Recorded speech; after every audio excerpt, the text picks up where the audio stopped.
Welcome back to the PTRG versus series, Episode 3, in their own words. In July, the founder of one of the biggest names in pentest reporting sat down for a candid, honest interview. It was a good conversation, and in the middle of it, he confirmed, in his own words, the exact line between managing security work and actually doing it. He said it twice. We don't do automated remediation. And later, we don't do the remediation itself, but we can integrate with the products that do those types of things. That's not a criticism, it's product honesty, and it draws the line. PlexTrack syncs a ticket status. PTRG closes the loop with an actual retest.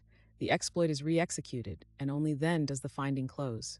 A true two-way round trip on Jira and ServiceNow. Closing a ticket and proving a fix are not the same thing. Then came the moment worth freezing on. A finding the pen tester rated critical displayed a risk score of low. His own explanation. While I said it was critical as the pen tester, the risk equation's saying, well, this is still a low, because none of this criteria has really been met. No asset assigned, so their hand-built weighting never fired. A critical finding ranked at the bottom because a field wasn't filled in. PTRG's priority is deterministic. Every finding is scored 4 ways: CVSS 3.1 and 4.0 for severity, first.org EPSS for exploit probability, and CISA KEV for confirmed exploitation. Asset criticality can only raise a priority, never lower one. An unconfigured field can't bury your worst problem.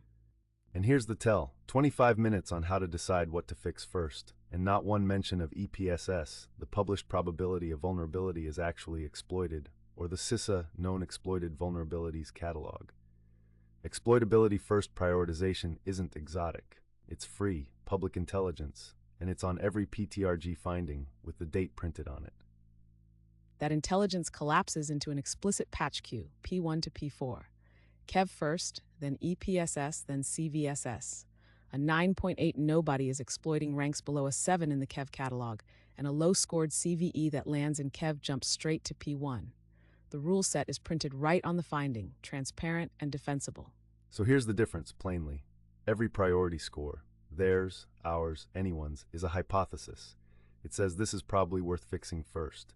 PTRG turns that hypothesis into proof. It ingests the same scanner feeds they do, then produces its own validated findings with replayable evidence, a signed HAR, PCAP, or transcript. Is it exploitable? Stops being a spreadsheet guess and becomes a demonstrated fact. A priority score is the starting line. Evidence-backed validation is the finish. A queue is only working if risk actually falls. PTRG's remediation burndown shows open findings dropping as fixes land, with mean time to remediate, 30, 60, 90-day aging, and a closed loop back from Jira and ServiceNow the moment the fix ships. And all of it prints in the deliverable, the P1 to P4 queue, both CVSS scores, EPSS and KEV, in a multi-format report bundle that renders in about 90 seconds. One product manages the record of the work. The other does the work and proves it. Every quote in this video is public, timestamped, and linked below. Watch the full interview. It's worth your time. This was Episode 3 of the PTRG versus series. Try the live sandbox at ptrg.dnsystems-llc.com. Be the deeper.